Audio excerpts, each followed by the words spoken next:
علی و حضرت فاطمہ زہرا اور حضرت حسن مجتبیٰ کے ساتھ بہشت بری میں ٹہل رہے ہیں کہ اچانک حضور صلی اللہ علیہ وسلم نے ہم دونوں کی طرف دیکھ کر ہمارے ابا جان سے فرمایا، مسلم تم چلے آئے، ان دونوں بچوں کو ظالموں میں چھوڑ آئے۔ ابا جان نے ہماری طرف دیکھ کر کہا، یا رسول اللہ، میرے یہ بچے بھی آنے ہی والے ہیں۔ یہ سن کر چھوٹے نے بڑے بھائی کے منہ پر اپنا منہ رکھ کے رونا شروع کر دیا۔ بڑے کے صبر کا پیمانہ بھی چھلک اٹھا تو دونوں نہایت درد کے ساتھ روئے اور چلائے۔ ان بچوں کے رونے چلانے کی آواز سے اس کمبخت حارث کی آنکھ کھل گئی۔ عورت سے کہنے لگا، یہ کن کے رونے کی آواز ہے؟ میرے گھر میں یہ کون ہیں جو اس طرح رو رہے ہیں؟ عورت بیچاری سہم گئی اور کچھ جواب نہ دیا۔ اس ظالم نے خود اٹھ کر چراغ جلایا اور اس کمرے کی طرف چلا جس سے رونے کی آواز آ رہی تھی۔ اندر داخل ہو کر دیکھا کہ دونوں بچے گلے مل کر ابا ابا کہہ کر تڑپ رہے ہیں۔ کہنے لگا، تم کون ہو؟ چونکہ ان بچوں نے یہی سمجھا تھا کہ یہ محبوں کا گھر اور جائے پناہ ہے اور اہل خانہ ہمارے خیر خواہ ہیں، اس لیے صاف کہہ دیا کہ ہم فرزندان مسلم بن عقیل ہیں۔ حارث نے کہا، عجیب، میں تو سارا دن تمہاری تلاش میں سرگرداں رہا، یہاں تک کہ میرے گھوڑے نے دم توڑ دیا اور تم میرے ہی گھر میں موجود ہے۔ یہ سن کر اور اس ظالم کے تیور دیکھ کر بچے سہم گئے اور تصویر حیرت بن گئے۔ اس عورت نے اپنے شوہر کی جب یہ سنگ دلی اور بے رحمی دیکھی تو اس کے قدموں پر اپنا سر رکھ کر عاجزی و زاری کرتے ہوئے کہنے لگی، ان غریب الوطن یتیموں بے کسوں پر ترس کھا۔ کہنے لگا، خبردار، اپنی جان کی خیر چاہتی ہے تو خاموش رہے۔ عورت بیچاری سہم گئی اور خاموش ہو گئی۔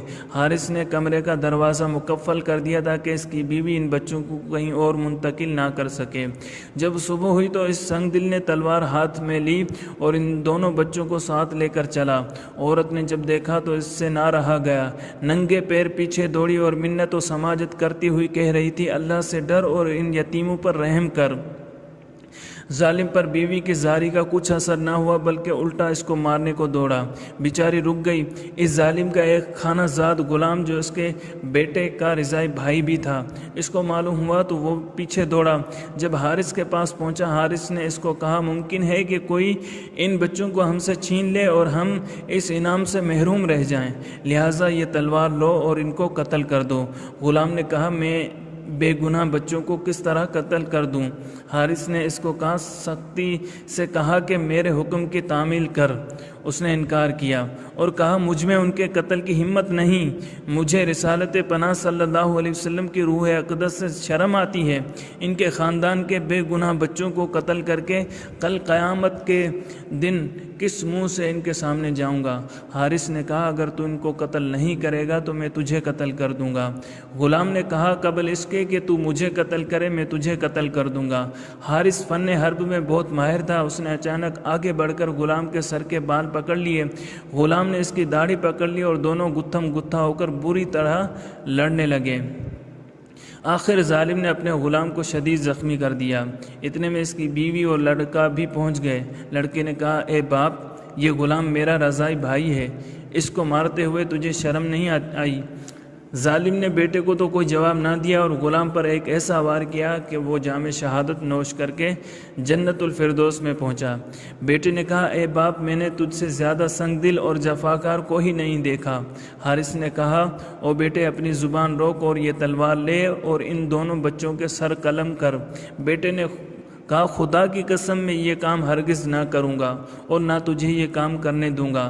حارث کی بیوی نے پھر منت و زاری کرتے ہوئے کہا کہ ان بے گناہ بچوں کے خون کا وبال اپنے سر نہ لے، اگر تو ان کو نہیں چھوڑتا تو اتنی بات مان لے کہ ان کو قتل نہ کر اور ان کو زندہ ابن زیاد کے پاس لے جا، اس سے بھی تیرا مقصود حاصل ہو جائے گا۔